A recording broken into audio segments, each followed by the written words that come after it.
Welcome back to another episode of the Slice Tennis Podcast, and this is an actual monumental episode for multiple reasons. Obviously, there's a ton of awesome things going on in the tennis world. Alcaraz can't stop winning. Bublik caught Alcaraz fever. He also can't stop winning, and he beat Sinner and Medvedev. We'll get into the drama with Maria Sakkari. We've got a ton of stuff going on the men's and women's side of the tour. We got our best bet of the day. We got our Eala hour. She's been out grinding, playing all kinds of matches. But that is all incredible and why this will be an amazing show. But this is also the first show that Steve and I are doing where there is over 10,000 followers on the Slice Instagram tennis page. So shout out to every single person that has been following, everybody that comments, everybody that shares. We appreciate it. And here's to the next 10. We're getting 20 by the end of the summer. I believe it. And especially, with the power we got here as a team with JP, myself, Jacob, our editor, Jacob Pacheco, our new writer on the slicetennis.com. Go check him out. And, all the other contributors, really love, appreciate your support. Appreciate that we're talking to people who care about tennis and we're making content that matters. So, yeah. Yeah. And in our very next Instagram post, what I want to see in the comments is a thank you, Jacob, because that will give Jacob the proper shout out he deserves for turning these episodes around. For those that don't know, he makes all the clips. He edits a lot of the final episodes and he does it fast. He works late nights. He works on a bunch of other shows. So he crushes it as a producer. So show him some love in the comments on the YouTube channel and on Instagram so we can make sure he's feeling it from the people, from the great people of the Slice. Let's go. Speaking of the great people from the Slice, Steven, you're the one that created it. You created the opportunity. What's been going on with your weekend or your week? It was a lot of family things going on for you. Yeah, I was traveling around all last week, and I'm just going to get to it now because I know Barry is going to be bringing it up in the comment section, but my Edmonton Oilers did lose in the Stanley Cup Finals. So yeah, I'm working through that. I'm still working through that. I wouldn't say I'm through it yet, because I still think of what we could have had, if our third best forward wasn't out of the, never played in series with a broken hand. Ryan Nugent-Hopkins apparently played through a broken hand. You can't tell me that Connor McDavid actually looked healthy out there. There's a lot of shoulda, woulda, coulda. And, typically I'd like to not be a sore loser, but I can't give a lot of respect to the Florida Panthers. I really can't. They're, in my opinion, they're not really showing the class post-win that, you would expect from a quote-unquote dynasty like they call themselves.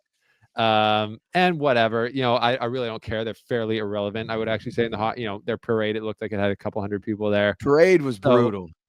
So it is bad, and it's truly a bad look for the NHL in that way, but whatever. They were the better team in that series. I truly believe if you run that series back with a healthy Oilers team, or even with the same Oilers team, game by game by game, it could have gone usually either way, and I would have liked to see them figure it out in the last few because the Oilers never played their best game that whole series. So you sound like a true fan right now. I respect that. I know know what this feels like. I know you know what this feels like. People are like, oh, you're gonna lose.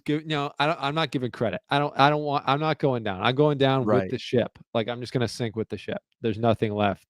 If the team is going to give their all, you have to give your all. Yeah. And giving your all does not mean you cave to the opposition. It means you try to tear them down, you slander them all the way until the opener of next year or whenever you guys get to play again. Yeah. It's like, all right, we're back. And this is what I tried to tell y'all last year. I appreciate that, JP. At least you understand me. So I'm looking forward to the comment section. Other than that, we had a great time in the interior where I'm from. The Okanagan Thompson Valleys of British Columbia. It's essentially like the Tuscany, the Napa Valley of Canada. Great time. Golfing. Love golf. And, did an episode of the last one from up there. So you guys saw that. So, that was my week. And more time just hanging out with my son, Shepard. He's so cute, but he's very emotional right now. So we're working through that. Sorry, man. It's a lot. Like you just said, we're seeing the emotions with Edmonton. Yeah. It's genetic. Maybe he's just catching my feels. So I respect that. JP, how was your week? My week was good. I was also in the lake country of South Carolina. I was at Lake Kiwi, which is kind of near my hometown. So I actually got to see my parents. I just had lunch with them on Sunday. but I was You look there for one of tanned. my. What's that? You look. I can see the tan. I will say on your forehead. You're starting Yeah, to. the Yeah, forehead. you're starting to churn a nice color up there. Dude, I need it desperately. We're mid-June. This is when you got to start turning the corner on your tan. Mid-June. Because July, you need to be peak, ready to roll outside all day, every day. People see you. They're like, he's either been at the beach or he's out there at the pool chilling. I want to hang out with him. Yeah, he seems like a So chill guy. it was good, man. The lake is always fun. I hadn't been in a while. It was for a bachelor party of one of my oldest friends. I've known him since I was probably 6 or 7. And I hadn't seen him in a while, so that was a lot of fun. Kind of lost my voice again because, dude, people like I'm not a big partier or drinker. Like I don't like the taste of much alcohol, so that alone deters me from it. But these people play this music so freaking loud, just when you're sitting there. So I'm screaming, trying to have a conversation, and people are asking me questions. We're going back and forth. It's good conversation, but I'm yelling, and I'm like, dude, I got the slice on Monday. We need to turn this music down. I've got my job that I gotta show up to. Right. But it was good, man. Chaos. It's always fun being outside and in nature. And that's what we're hoping to do coming up. We also, I didn't mention this at the top of the episode. We have a great interview for you guys coming up with Karl Hale. He's the tournament director, the National Bank Open up in Toronto. So stick around for that. That will be awesome. Steven, we also have a tournament going on in Mallorca, a place that you want to talk about getting a great tan. Yes. You come out looking like Nadal. You spend enough time in Mallorca. 100%. We have our best bet of the day. Yes. And I believe it might be coming from this tournament, possibly. Yeah. Sweet. So Steven's about to dial that in as I read you guys the greatest ad read probably of our generation. Actually, not probably. It's guaranteed greatest ad read. We can't guarantee winning bets, but we can guarantee a great ad read. And that is the best bet of the day presented by Betway. Hit an ace with Betway and get up to $200 if your first bet loses, plus 50 bonus spins no matter the result. Scan the QR code on the screen or click on the link in the details section to create an account and redeem your offer. Offer is only available for new customers. Terms and conditions apply. And this offer is not available in Ontario, and you must be 19 and up. Please play responsibly. What we got going on in Mallorca? Got to play responsibly.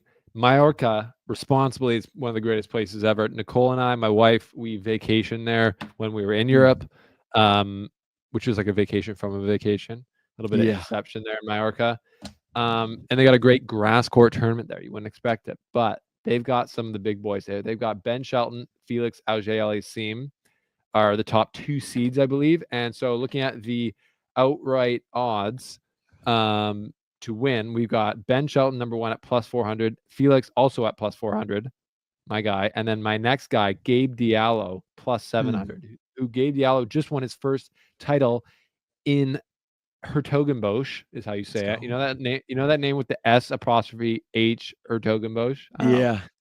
Crazy. Like it took me like 5 years to know how to say that, but he won his first title there ever. Gabriel Diallo. He was ranked, I want to say, outside the top 100 at the start of the year. So now he's winning titles. Now I think he's like going to be seated at Wimbledon. Huge. I'm not even sure, but so now we essentially got 3 Canadian men in the top 40 again, or 50.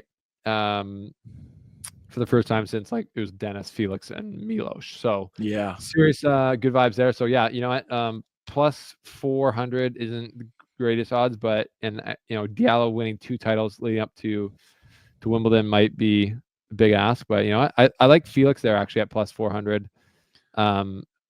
He's got some pent up rage he needs to take out on these people, and he looked like he was serving really well in Hala, and he's getting his game back, and it all flows from that serve. So I like Felix at plus 400. That's the best bet of the day.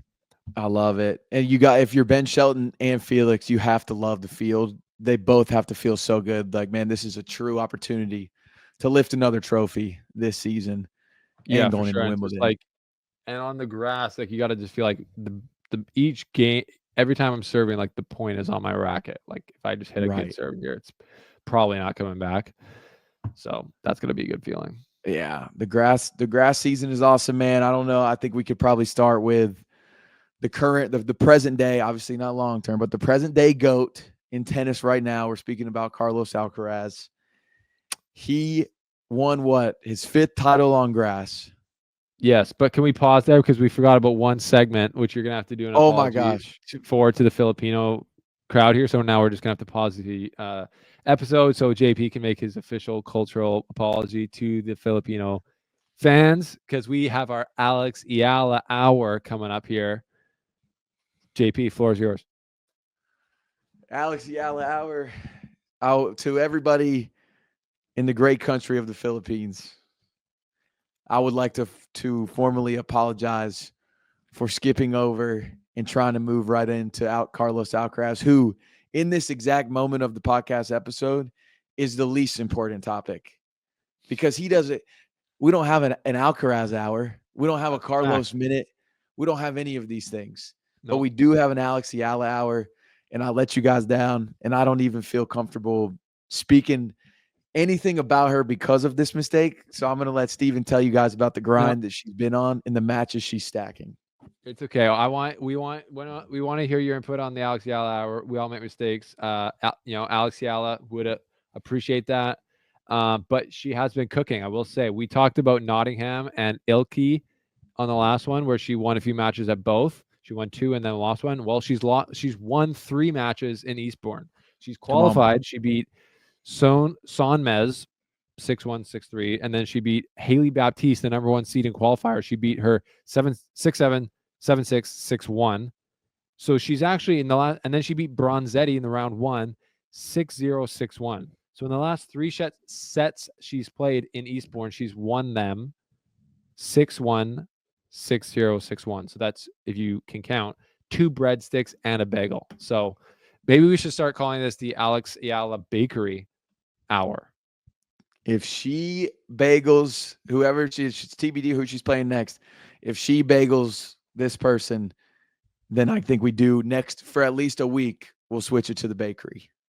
Maybe our audience can tell us what some Filipino baked goods are like. Is there any type of, specific ones that come from that country that I've never heard of, or what you guys eat there? Is baking a big thing there? I think it's a big thing in Canada because it's so cold here, and like the baking warms us up. But I would love to know because Alex Eala, that could be like a trademark for her if she continues to put this dominant form down on the grass surface. Yeah, her team definitely. If her team is listening, you guys should look into that. Maybe make some merch and get that rolling. Now, I think that's all we got for our Alex Eala hour, right? That is right. We're good there. Now back to the Carlos Alcaraz. Present day go. I believe it's his 5th title on grass, right? Okay, wait, 4 titles on grass court titles. Four titles on grass court. Yeah, Steven, I believe that. How many titles on grass did Nadal win in his career? I'm gonna guess 2. 2 Wimbledons. That's it. He won 4. How old is Carlos Alcaraz? 22. How old was Nadal when he retired? 39. I don't know either, but he's already won 4. And remember, what's Carlos Alcaraz's best surface? Clay. I think it's safe to say we know where this is headed. Maybe it's actually grass.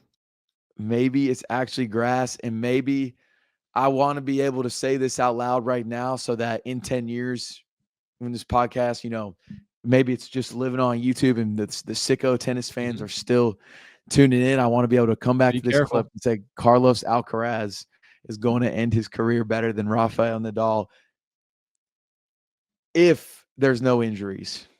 And just I don't think it'll be close. Or are you saying just on grass? In general.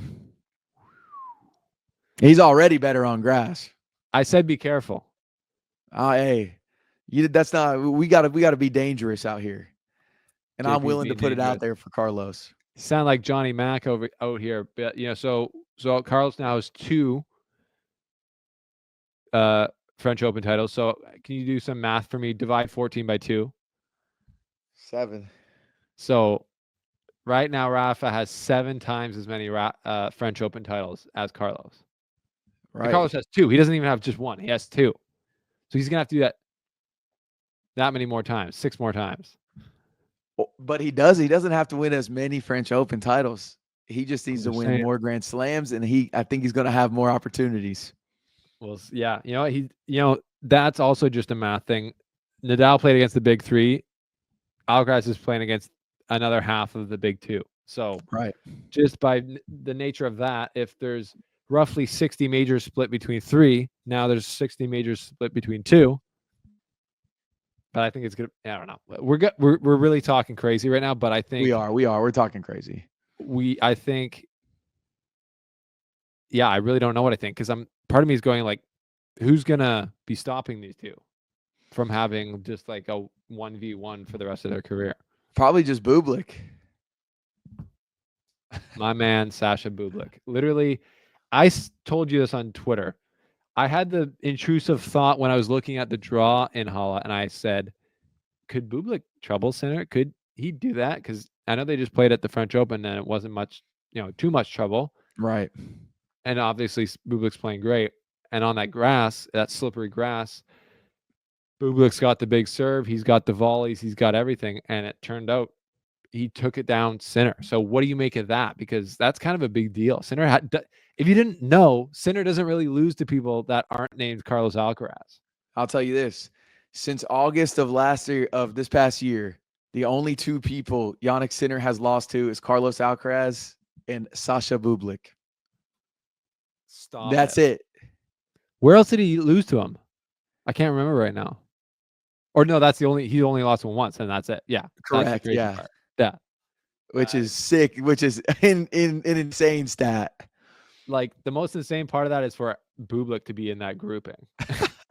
Based on where based on essentially his level since last August, like, which he said he essentially was considering packing it up, because after Wimbledon he hadn't had much success. So he's found his game in the nick of time, and beats Jannik Sinner and has fun with it, tweeting out, "I got him, guys!" Like, on the Instagram comment, like, you gotta love that, and you gotta love it. The whole match, and then right after whenever he finds out that he's first playing Medvedev, he's like, he's the only Russian player I've never beat. And the more you play somebody, the closer you are to getting that win. Hopefully today is my lucky day. And I saw one of my favorite tennis highlights ever from their match. And it was like, what if I told you Alexander Bublik won this point? And it is the worst footwork, the worst technique, the worst forehand, backhand, and he wins the point. It was his pure talent and pure athleticism is too good for his own good. For real. Yeah, he's incredible. And what a week for those two guys. For Carlos Alcaraz, I mean, it's like more of the same. On the natural surfaces, like, just in reality, I don't think anyone can move like he can on those two surfaces, especially on the grass. And we're saying, like, clay's probably his best surface, but the way he moves out there, it's so natural. The unevenness of the surface seems to suit his ability to adapt to anything. And he moves out there light on his feet, but also simultaneously has like the most power per pound that anyone has. And it's really incredible to see. So he wins, Bublik wins, and in Berlin, Vondrousova win. But there was some drama, wasn't there, JP? And JP knows drama. I know drama. Before we get into the drama, Vondrousova, she put on a little clinic, and she's been battling injuries pretty much, I feel like, ever since she won Wimbledon in 2022. And I think so. I had it pulled up who she beat, but I can't find our document I had up. But she beat Sabalenka, she beat Keys, she beat Jabeur. Like, she was beating the top players in the world in this tournament. And if you're going into Wimbledon and I don't know what her seeding will be, but that is brutal for whoever she's going to be playing first round, because it's going to be somebody with a high seeding, and they're going to see the former champ who's coming off a title. So it's going to be real fun to watch her going into Wimbledon. Oh yeah. And let me just look at this. She's actually snuck up the odds for outright to win Wimbledon. She's at plus 1,200, which is like 6th place. So, they know, like, she's got the grass game. People know about it. And beating Sabalenka 6-2, 6-4 on Steffi Graf Stadion is that'll make your eyebrows go like this. and beating Jabeur, beating Madison Keys, beating Schneider in Germany, Yep. and then getting the win in versus Wang in the final. Yeah, big time play. Big time play. And yes, the big time drama going on. We saw Maria Sakkari. Who was she playing against? Putintseva. Putintseva. They finished the match. Also, Sakkari, maybe she's starting to find some momentum again. Yeah, And this seems like a type of situation that would sort of flip a switch in her head of like, all right, it's go time again. yeah, And they go up to the net. I didn't really watch much of the match. I saw the clip just like everybody else. It yeah, ultimately ends with a few choice words for each other, some cuss words, and then nobody likes you in the locker room. And that was said probably 3 times. yeah. And you can't help but wonder, does everybody in the locker room, how do they feel about that? They're like, Sakkari, what are we doing? Now you're making it awkward between us and everyone else. Yeah. Or are they saying, man, thank God somebody finally told this chick off? Because I don't know enough about her to say if Yeah. she's like this or not. Yeah. But it was spicy. And there was a few times Sakkari, she walked over to her bench, and I was like, oh snap, are they about to? Because Sakkari, she's juiced. She's got She is freaking jacked. muscles for days. I'm thinking she is about to go whoop her butt right now. Yeah, I was like, that was kind of awkward to me because I'm like, you kind of know that's also not going to happen. And then she's like Right. walking over there, like, and then Putintseva was doing that. Oh yeah, I'm gonna bow down to you. You're Yeah. so important based on what you're saying, like, which is Electric funny, but chirp. Like I respect the chirps back for the chirps towards Sakkari as well. yeah. And all of this is good stuff. Like we want all of this. And I saw different opinions on Twitter. I saw, now I'm forgetting his name, but he said, Maria Sakkari is essentially speaking for the whole tour. And then I think Gil Gross said, well, I think about whoever said that said Sakkari speaking for 99% of the tour. And then Gil Gross said, I think 99% of the tour has done a flyby handshake with no eye contact before. So I think everyone can Right. chill, which is probably true. So I don't really know what's gone on there. I don't know who's right, who's wrong. I don't really care, but it's entertaining. And that's what I care about. Yeah. Which also I forgot to give a shout out to Medvedev and Bublik for their champagne spray off. That Yeah, was epic. That truly looked like two guys that have known each other their whole lives. yeah, And it's like when you and your friend get a super soaker for the first time in summer and you just yeah, want to immediately rip on each other. And you yes. forget anything that happened in the 3 hours before because that new toy is here and it is go time. Yeah, and it looks like definitely guys who have been around champagne bottles before, popping them potentially in excess. So definitely Yeah. some veteran players there, 28 and 29 years old, good buddies from that part of the world, and great players, great personalities, huge assets to the game, and glad they were able to be in the final there in Halle. It's actually a good result for Medvedev as well, who has been, that's his first final in I think over a year. Yeah. That's impressive. So should we do these comments before we get Karl in here? Let's do it, man. Let's hit the comments. All right. I got a long one I can hit first if you want me to take on that one. Yeah. Get that long one from Marco. All right. Marco Marino says, wow, I never really thought about Adderall in tennis before. The first thing that comes to mind now is Bublik. Imagine if he started taking it. He's incredibly talented, but he's always had those mental lapses during matches. Lately, though, he seems like a completely different player in terms of focus. He even came back from 2 sets down to beat Demonauer in 5. It was a demolition against Draper. He didn't give away anything and achieved his best slam result on what's usually his worst surface. I mean, if he can keep up this level of focus, he could really be a dark horse at Wimbledon. I'll say this. If you are Conspiracy. a PA or an NP or a doctor that listens to this show, you have an opportunity to make a lot of money if you get a prescription in Bublik's hands and he goes and wins Wimbledon off the Adderall. Well, I think part of the allegation there is maybe he's one of the guys who just started taking it after bad form, and now he's like locked in, beating Sinner, Draper, making the quarterfinals of the French Open. I don't know. Yeah. Give I'm it to not him saying that. for the That's not Grand what I'm Slam. saying. I'm saying that that's what that comment's saying. Right. Yeah, we should honestly. I think every player should go on Adderall before the Grand Slam. I need to see everybody at their best. Yeah, But we got the next one from Rioli or Rioli, either one. True, no rats in AB. Oilers were terrible in Game 5, but we love tennis and are cheering hard for Gabe Diallo, but not his gold helmet. Oh, what? They don't like the cut? I guess they don't like the cut, Gabe. The cut got him a title. that cut's staying after he literally gets that haircut, wins his first title. He would be crazy to change that out at least before Wimbledon. Oh, bro. Yeah. Anyways, love that. Yeah, it sounds like you are also an Oilers fan. Yeah, tough times. No routes in Alberta, but yeah, the Oilers were terrible in Game 5 and terrible in Game 6. So that was tough. Barry Mick Cockner said 5-1. I don't make the rules. You know what this means. Welcome to America. We own you. You're in now, Steven. I don't know what to say, boys. I don't know what to say, boys. If you want to take us, you're gonna have to come up here and get us. But I know you guys like comfort. I know you guys like comfort foods, comfort weather. I'm just gonna say, like, I don't know if you would handle it up here. So you're like the Alamo. Try. Come and take it.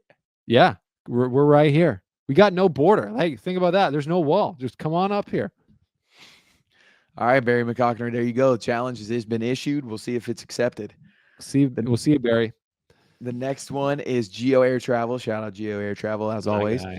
The new mixed doubles format at US Open is looking more and more like an exhibition event. Is anyone taking it seriously? Doubtful. Smiley face, smiley face. Did you see the video of Emma Raducanu talking about getting asked to play mixed doubles with Carlos? I did not see it. It wasn't even a smile. She was beaming when asked the question. So to Geo Air Travel's point, maybe it is exhibition event, but it could also could double for the ones that are not in any relationships. This could be a matchmakers tournament. 100%. I'm assuming they're going to play on the term matchmaker because it's like they're literally playing matches. Yeah, they have to. Yeah. Next one is Junzen9250. He says, Carew sounds salty. I think he's overestimating the power of Adderall. ADHD works both ways. It can totally help someone hyper-focus. Not a bad point, honestly. Yeah, fair. But I think Carew's point was like, even like, there's just no way any of these guys are like, I can't function in the world. I therefore need to, I mean, maybe they are right. like some people are like that, but his point was that but you know how it is in college. Like the legitimacy of most Adderall prescriptions is pretty. You didn't want to take the time to prepare for a month. You wanted to cram it in a week, so you got Adderall. Yeah, 100%. Last one. Yeah, Dreamy 7335. Salute Carew. Respect your efforts on the courts. Retweet Dreamy. I thought Carew was awesome, dude. If you haven't listened to the Carew interview, go back to the last episode. He is somebody that I want to hang out with. 100%. Same. He was great, and our next guest will be great as well. We've got Karl Hale, the tournament director of the National Bank Open, presented by Rogers in Toronto. So, and just JP, just a pro tip for Canadians. Canadians say Toronto like Toronto. They don't pronounce the second T. So if you really want to be in the Canadian, but I get if you want to be American, stay that way. Say the second T. But that's just how we Canadians say Toronto. That's a good Canadian tip. Toronto. You learn something new every day. Anyways, here's our interview with Karl Hale. All right, we are joined now by Karl Hale, the long-serving tournament director of the National Bank Open presented by Rogers in Canada. Some people call it the Canada Masters, but we're very happy to have you, Karl, on the show. Thank you for joining the Slice. Yeah, super excited to be here, and long-standing just means I'm very, very old. Well, I was gonna say that, like you kind of look like one of the interesting man in the world type vibes. Like you got the luscious locks, like they are gray, but I can't. You don't look that old. Interesting man in the world too. Yeah, we should hang out more often. You should be my PR guy. Like build up my self-esteem. I'm available. Hey, but speaking of the most interesting man, where were you born? Actually, it's a pretty interesting story. I was born in Falmouth, Jamaica, where Ben Johnson, the track guy, was born. Yeah. And I lived in Jamaica on a farm till I was 10. Then I moved to Canada, and then I started playing tennis when I was 13. And then I went to University of New Mexico on a tennis scholarship. And then I played a little bit after that in Europe and kind of around. Then I moved to Japan for 7 years. And lived in Tokyo for 7 years and came back to Toronto, and I've been here pretty much ever since. Wow. And you played Davis Cup with the Jamaican team? Yeah, it was amazing. I played with this guy, Doug Burke, and Doug played number one at SIU Edwardsville. He got up to like 120 in the world. He played Sampras pretty close, like 3-6 or something like that, and he beat a lot of good players. And we had some good matches, and we had a lot of fun together. And I talked to him up till yesterday, so lifelong friends. Man, I mean, that growing up in Jamaica, being a part of the Jamaican Davis Cup team, that has to be one of the more iconic things. Obviously, they've got Cool Runnings going on with Jamaica, all-time classic movie. But I don't, I'm not a history nut. Were you, and this might sound like a crazy question, but were you the only white guy on the Jamaican team? I was the only white guy on the Legend. Jamaican team. Legend. Yeah, yeah, yeah. I But there's actually more white people in Jamaica than people think. It's like Yeah. 3% of the population. So yeah, quite a few of us down there. right on. And yeah, so like we said, you're the tournament director. And I guess my first question would be, a lot of people don't really understand. I think a lot of fans probably don't understand what a tournament director does, because in other tournaments, you see kind of these tennis personalities kind of, I would say, parachuted in. Like they're, not saying that they're not effective or worthy of the role, but some people might think it's kind of just like a figurehead role. But what is the Yeah. tournament director? Are you kind of like just the CEO of the tournament, like where you're just, the buck stops with you kind of and making it happen? Yeah, so there's a lot of different facets to the business and a lot of different roles at all the different tournaments. Um, but everybody has a really, no matter what they're doing, a critical role. Because when you're dealing with a stadium, and a site with up to 10 to 30,000 people, depending on the tournament, there's a lot of different things going on with the people. So Mhm. the tournament directors have to really have a good handle on the site, the volunteers, the operations, everything going on with the players. The weather is a big one. All of the time, there's so many different things with the ticket holders, the media, with you guys. There's a lot going on. I've got a great story there. In 2003, we had a blackout in Toronto, Mhm. Mhm. and everything went down. The broadcast went down because there was no power, and it was all just a mess. And the city was shut down for a long time. So we got a generator as a backup in case in the future, we could still have the broadcast on air. And then I think it was 2012. Uh, we had a massive like rainstorm and stuff and weather, and it cleared up, and then the power went out again. And this time the generators didn't kick in, and we couldn't figure it out. And the guy went to check. Oh No no, we way. lost him. That's crazy timing. The power went out. Sorry, I don't know what happened. But anyways, what happened That's was crazy timing. You were just saying the generator wasn't working and there was a the blackout and then power you went went out. black. The power This is went out on me. what It's a a dynamic way jinx. to tell this story, Carl. Amazing. Exactly. It's a jinx. But yeah, so you have all kinds of things, happening with a tournament. And, obviously for us, we're a little different than a lot of tournaments because we're owned by the federation. Mhm. Right. So 83% of our uh, revenue for Tennis Canada comes from the tournament. So it's really important that we run a successful tournament. So Yeah. everybody on the team, we have our weekly budgets, and everybody's trying to make sure that we hit those targets. And we have a really great guy, Rob Swan, is our chief revenue officer that kills it every time. So he's been here. I think it's been 30 years. He's been here Wow. longer than I have. Yeah. Very cool.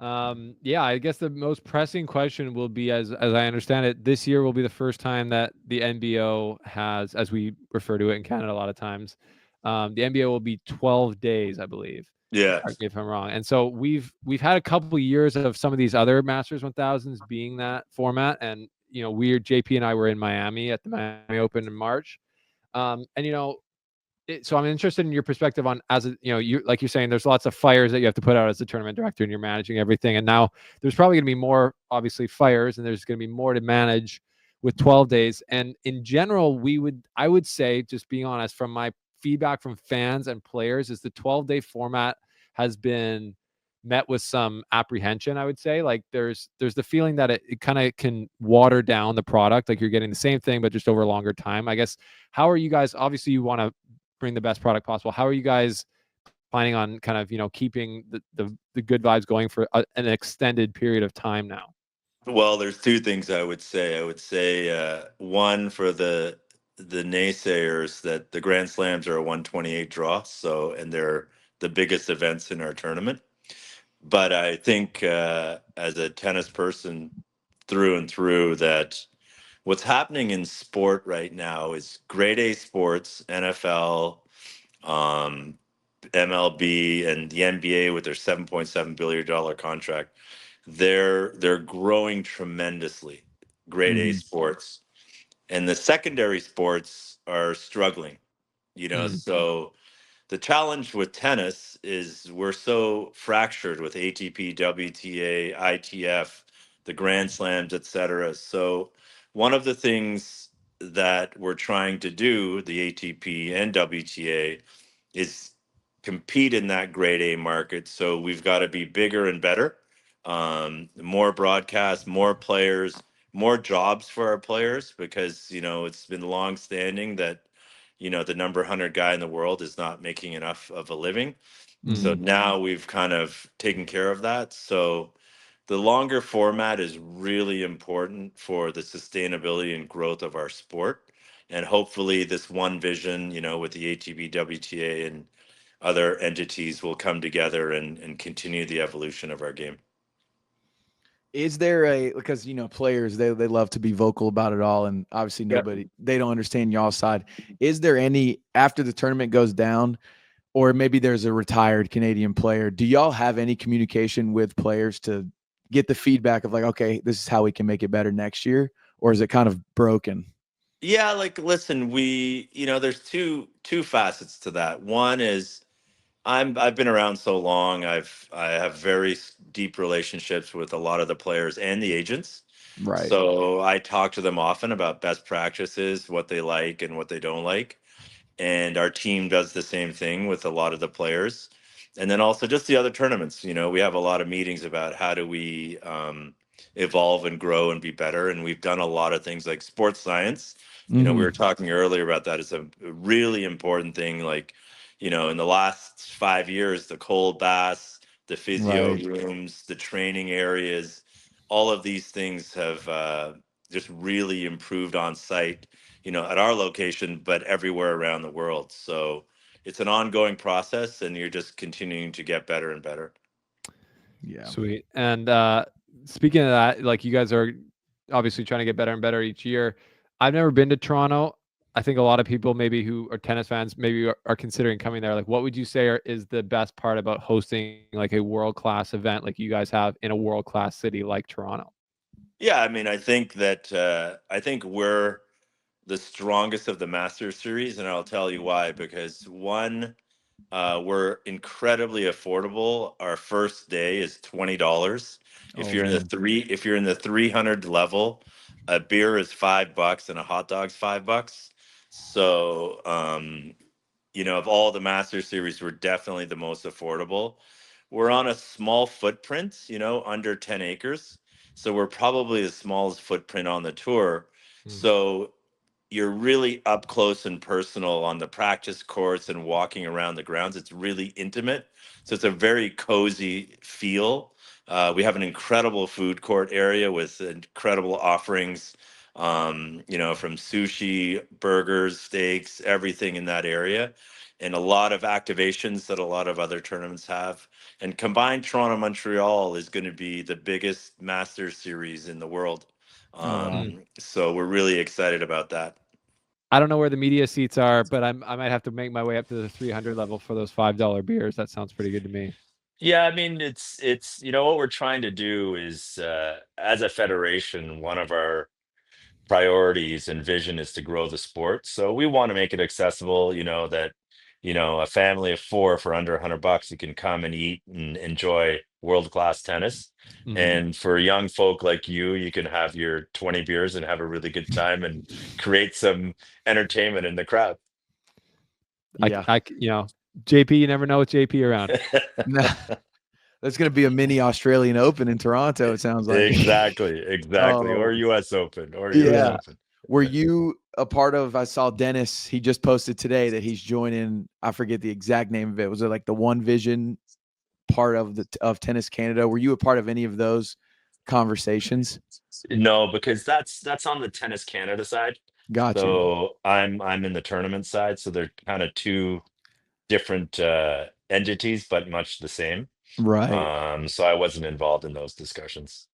But it's great news. Yeah, awesome news. Can you describe the atmosphere? I'm assuming you were there when Dennis kind of came onto the scene against Nadal. Were you at the match? No, because that was in Montreal. Oh my gosh. But I'll tell you what happened was the year before in Toronto, Dennis was 17, and I was following him that year. He was playing a lot of futures at the beginning of the year, and he won or semied in like 4 or 5 futures in a row. And you saw him starting to move, and he kept moving and moving. And then he played Kyrgios first round.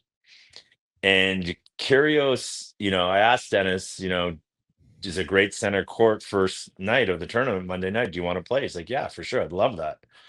And Kyrgios came in Sunday night.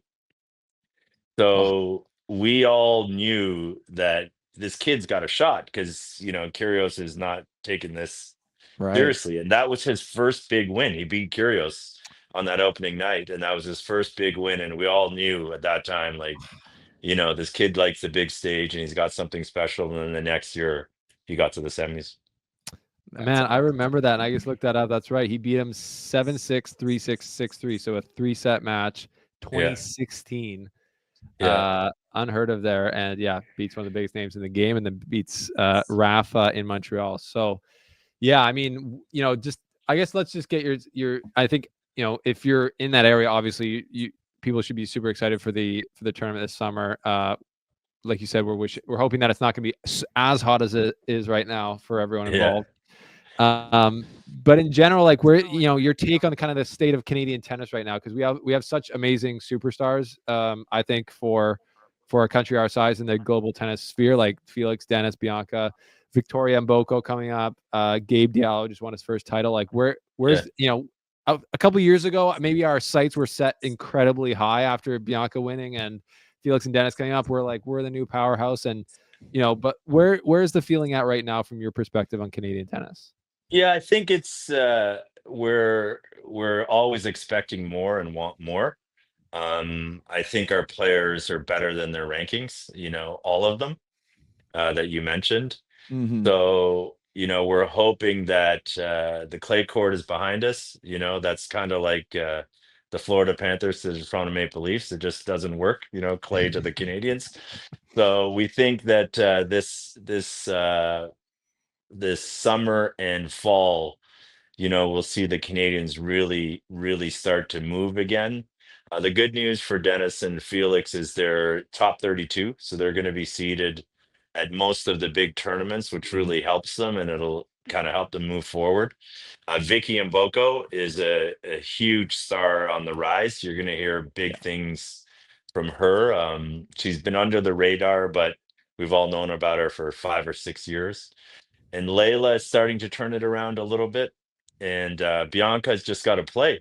She's just not playing enough. And once she gets back out there, she's, a top 10 talent for sure. So I think that, the rest of this year, you're going to see some mixed results, but I think the men specifically are going to do some really good things going on the hard court and indoors. Yeah, like, I always just get the feeling that, when the guys come back home, there's that kind of, it can go either way. There's more pressure for them. They have more obligations outside of the matches than they typically do. So they can, we've seen some early exits over time. But, I was just saying before you got on, we got Gabe Diallo now in the top 50 on the men's side. So that's 3 Canadian men in the top 50. And that would have been for the first time since Milos was there. Correct. With Dennis and Felix. So, he just won in Holland, and all three of our guys, when they're at their top game on a court like in Toronto, they're pretty deadly. Yeah, and I think it's really important. Like the Vicky and Boko story is really important because in her interview in Montreal, she talked about how Bianca winning inspired her. So what Mhm. you're starting to see now is that generational growth, Yeah. where these players being in the media and on television really invigorates the next generation. So we need this group to continue to do good things and bigger things, which I'm sure they will. Yeah, that's awesome. I remember, I think, well, it was Mira and Driva, and I think Victoria and Boko also said that Bianca had been one of the few people on the tour that had reached out to both of them, like right when they came on the tour, just encouraging and saying, "Hey, I'm here if you ever need anything." And so that's cool to see. Like, I know from personal experience, like all of our top players are just great people outside of being amazing tennis players. So yeah, I really, I feel like the Canadian tennis culture right now is at a good spot of kind of sustainability going forward, after, I would say a tough couple of years. Yeah, and I really hope for our sport, like one of the benefits of our tournament being bigger and better this year is that we used to be back to back. The men and the women were alternate weeks. Oh, So it was on broadcast for 2 weeks in right. our country. Where when we went to the same week, alternate cities, we lost a week of broadcast. And now we're going back to that. So it's 12 days on TV. Hmm. So I really hope that we can see some great results from our Canadians because the whole country is going to be behind them. And hopefully we get a Canadian in the finals. And just like OKC with their jerseys, we can flood the whole stadium with Canada jerseys and create a really exciting atmosphere. Man, Yeah. see, that's what I've been craving. I want one of those types of atmospheres at a tennis tournament, whether it be a home crowd doing it or in golf, if there's maybe just a little bit step down from the waste management where fans are just fully bought in to Yeah. exactly what's going on in front of them, like these other sports. And I I've wonder seen it. too. I've seen it twice in Toronto, like where it was just complete mayhem. Once was the finals with Bianca when she Mm, played Serena, and even though it was only 4 games they played, the mm, crowd was just really amped up, and I've never seen them like that. And then the other one was when Serena retired, announced her retirement at our tournament. yes. She played on the next night on a Wednesday night, and I've never seen anything like that at our tournament Wow. before.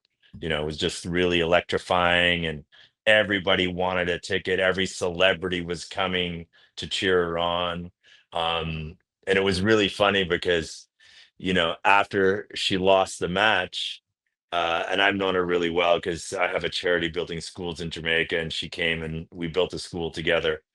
So I walked out on the court and I said, that's too bad. And she was really upset and she wanted to just leave.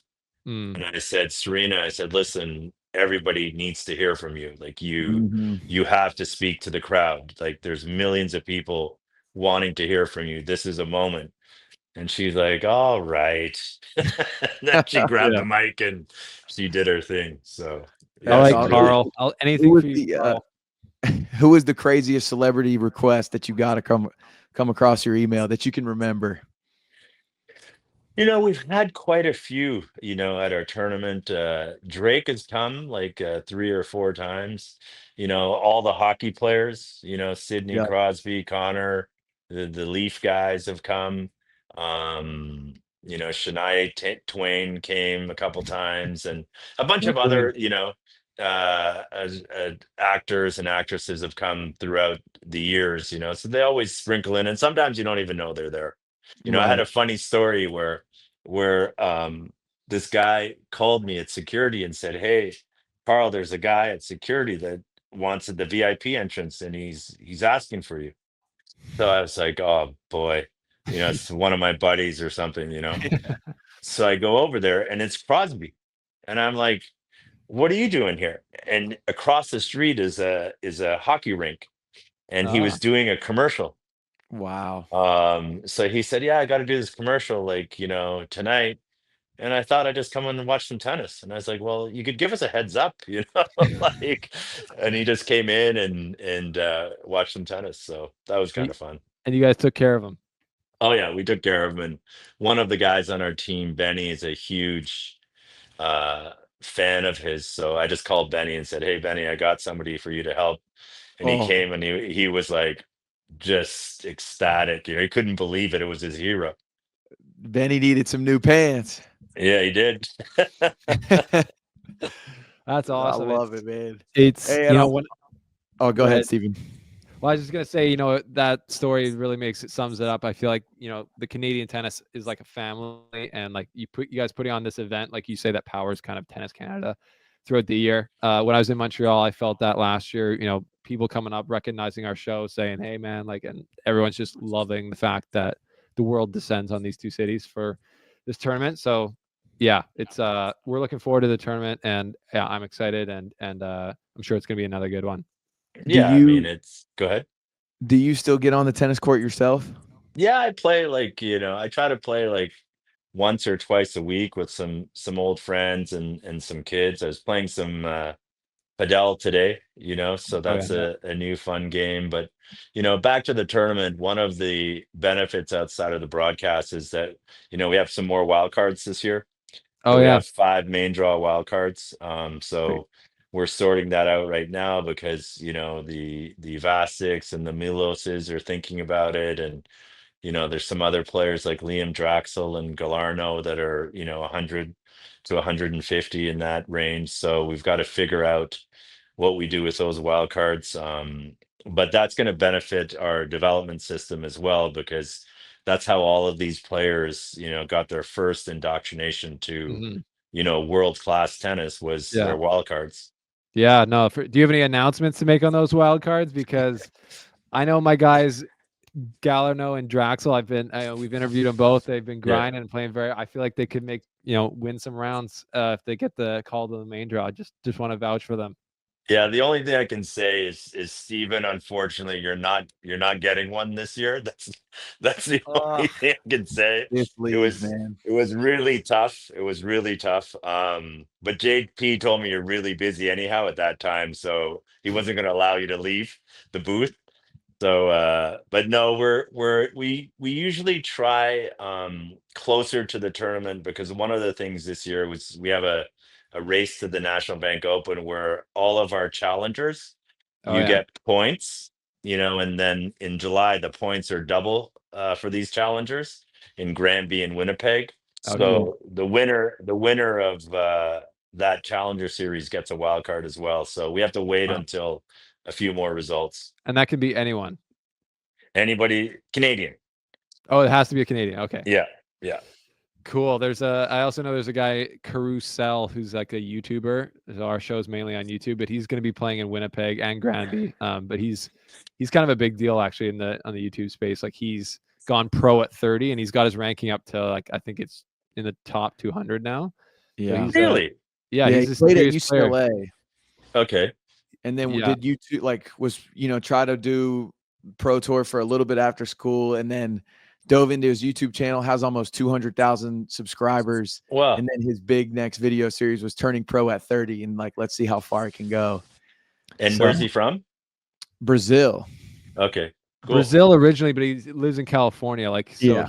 he's from there, and he puts out great content. So if you want a connection, he would be happy to do media, I'm sure, with the tournament. But he's Yeah, got a great story, and yeah, very cool if you want to check it out. you should check out the story of a guy. You're gonna love this name. His name is Yaya Doumbé. I'm already Yeah. in. So he's African descent and he's from France. And I think it was the Lyon tournament or one of those. He played qualies and won the tournament. Like he won the tournament. And Yeah, he got up to like 90 in the world. And then he lost essentially first round the rest of the year, like the whole cycle. And then he went back to the tournament, and I think he either won it or got to the finals again. So Wow. when was it's this? This is a long time ago. Yeah, But I've got him. I try to pull him up. He's yeah, 61 years old right now. yeah, yes. It was a long, long time ago. That's Yeah. funny. But hey, And there's the speaking of guy. There's the guy. You got to check out the guy from Dominican Republic. I can't remember his name right now. He got top 50, but um essentially he won a Quito tournament. He wanted a 250. He won it 3 years in a row in altitude to keep him in the top 50. So there's Wow. some stories like that. Yeah, just players like loving certain events. Yeah. I know. I can't remember his name because there was a kid at IMG. Oh, is it Victor Burgos? Yeah. Yeah. Yeah. A kid at IMG was obsessed with him. He's from Dominican. He's ranked. He's injured this year, but he got up to like as high as 190. His name's Nick Hart. Okay. And Victor was like, his god growing up, like the Yeah. Dominican that made it through. But is it true that in 2008 you were the number one ranked player over 40? I think I was the only player. That's why I was number one. Yeah, so there's like the ITF has this senior tour, and I just decided to play for fun and went to some great tournaments, and it was a great experience, and it was just a fun thing to do. Right. But yeah, 2008, that's a long time ago. Did you Wow. play any big names out there? I played like nobody huge, but like I played like you know, Jeff Tarango was like pretty good. Andrew Schneider, the Canadian, I played him like 2 or 3 times. He was top 50. And there was a few other guys, Jimmy Yeah. Brown, I think it was, or if it wasn't Jimmy, it was somebody like his era. He got to like second or third round US Open. So there's a bunch of guys that were like solid, Right. but nobody like top 10. Yeah. But a couple like Anders Yard was playing a bunch of tournaments. There was a bunch of guys that were pretty good that were playing. That's Cool. awesome. Well, that's awesome, Karl. We thank you for coming on the show. I think we're kind of out of time here, but we are very much looking forward to the summer of tennis, and yeah, wishing you a very successful organization and prep for the tournament. I know it's a big job that you've had for 20 years, and now an even bigger job this year. I really appreciate it, and thanks for having me on your podcast. Yes, No sir. problem. Great to meet you. You too, guys. Take care. Thanks, Karl. Okay, bye.